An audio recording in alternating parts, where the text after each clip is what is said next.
Welcome back to the channel, everyone. Today we are going to be working on the 7.3 again. We are going to be doing some more fixes and changing the oil and maybe doing some more stuff. So let's get right to work. The first thing we are going to be doing is replacing this little sensor right down there. It's a little black rubber piece. I'm going to pull that off, and then I have this new sensor, which is from Napa Auto Parts. The part number being TS6628. And this is for my coolant because the gauge on my dash is not reading. It just says cool and does not move at all. So I'm hoping this sensor right here will fix it. So let's get right to work. I apologize, there's no way I can really record this for y'all. So I'm just gonna tell you all what I'm doing. Right now I'm unscrewing the old sensor, and coolant is going to start pouring out pretty soon, which it's doing now. So I'm going to put my hand down here. Never mind, cannot put my hand down there. So it's pouring out. Oh, it's pouring out fast. That is not good. I got the old one out, so let's put the new one in, which is just like so. I was able to install the new sensor, which is that brass nut down there. As you saw, I did have coolant go everywhere. So what we are going to do before we start the truck up, we are going to come back over here, fill this coolant reservoir back up to where it needs to be, and start this up and see if there's any leaks.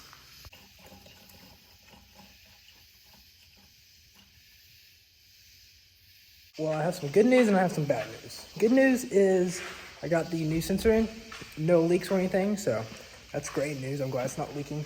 This bad news is that the sensor did not fix my problem.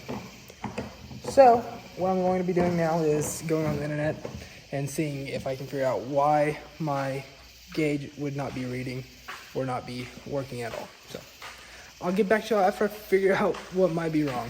So it's been a couple of days since that last clip, and I have not figured out what's wrong with the sensor yet because I've had a bigger problem on my hands. So the day after I replaced the sensor, drove the truck around the ranch a little bit, came back, parked it during my lunch break, and then when I got home from work that day, wanted to drive it some more, so I went over there, turned the key on, waited for the glow plugs to warm up and everything, and cranked the key, and it started shaking real hard, and it was kind of knocking, it sounded like it was misfiring. So I had someone come out and scan the truck, and what we found out was the 5th injector, which is on the passenger side, because it goes 1, 2, 3, or my bad, 1, 3, 5, 7. So this one back here was not firing correctly. So what he told me to do was remove the valve cover, which I did. Let me see if I can get a better view for y'all. I removed the valve cover, and there's this gasket in here that has these wires, and then all the wires run to the glow plugs and the injectors. So I replaced that gasket, put a new pigtail on the back here. I didn't worry about this pigtail because we weren't having problems with this one up here. In hopes that would fix my problem, but sadly it did not. So I'm going to be taking the truck to the shop to get new injectors placed in it because I do not feel comfortable doing it myself.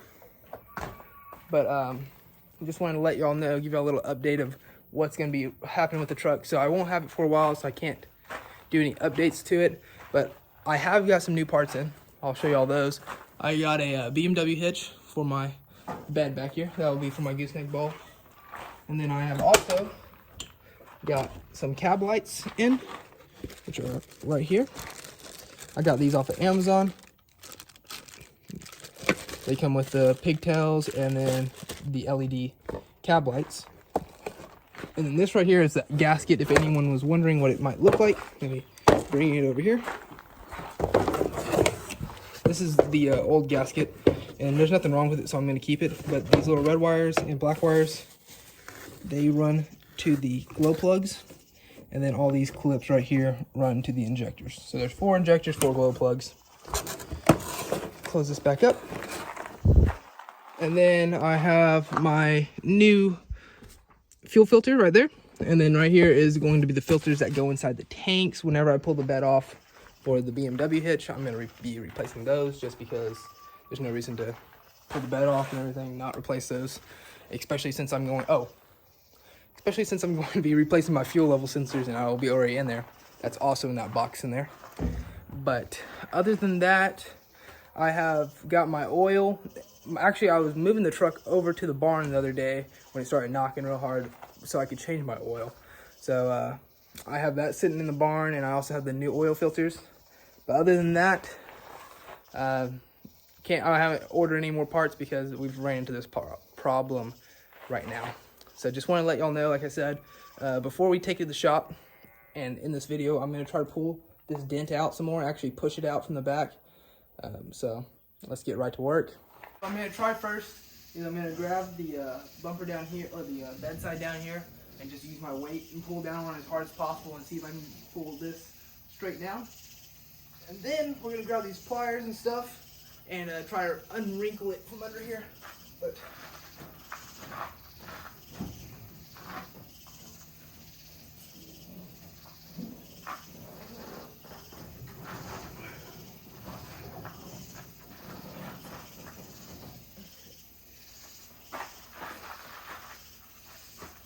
so that pulled it down a little bit, but there's a brace that runs from the bedside to the frame. I'm going to need to remove that so I can get a little bit more flex on it.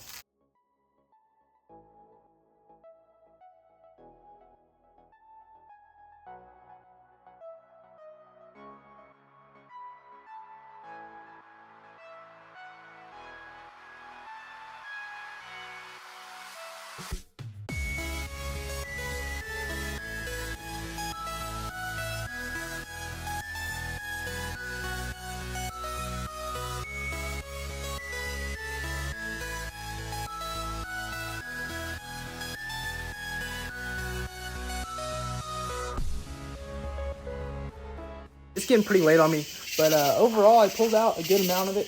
There still needs to be some work done right here before I can pull this down anymore. And then I got to pull all this fender back in so I can put the trim piece back on. But this needs to be hit a little bit right here, and then the bedside up here has some pretty big dents in it. If you look down the bedside right here, it's a little curved. You want some attention? How you doing? But yeah, it's curved a little bit. And then the tailgate is pretty curved also, so I don't know if I'll be able to straighten out the tailgate or if I'll have to buy a brand new tailgate. But it's getting, like I said, it's getting pretty late, so I'll catch y'all tomorrow. Well, I'm back. So I am going to stop working on the dent. I've decided that I have a better way to fix the dent, which is sitting over here behind me. Today I was driving through town, saw this for sale on the side of the road, and decided, hey, why not go over there and measure it? It turned out it was a long bed, and it even has my 2 fuel tanks. So this is a OBS Ford bed, as you can tell. It has the alcoy, I think it's called, rims, which is a good thing because I'm going to be putting those on the truck anyway, so I just need to find another pair. The tail lights are missing from both sides, which is not a big deal. I'll just be taking the tail lights off that truck and putting it on here. And the tailgate, I'm not sure which tailgate is better, if this one's better or if that one's better. I might be just putting parts from both of them together and putting it on here for right now. But overall, I'm very happy that I was able to find one, especially so close to me. There is a little dent here, but I can pull that out and fix it. Paint doesn't matter because I'm going to be repainting the truck anyway once I get it done. So just like I said, I'm very happy that I was able to get a bed for it, and I think that's probably the best way because I don't think there's any way I could be able to pull out the dent on this thing or fix it. And that's going to be a wrap to this video. Like I said earlier, I'm not going to have the truck for the next couple of weeks, so I will not be able to make any more videos. But once we get it back, I'll be adding the cab lights to it, adding the filters in the diesel tanks, and then putting the new bed on, of course. So thank y'all for watching, and I'll see you on the next video.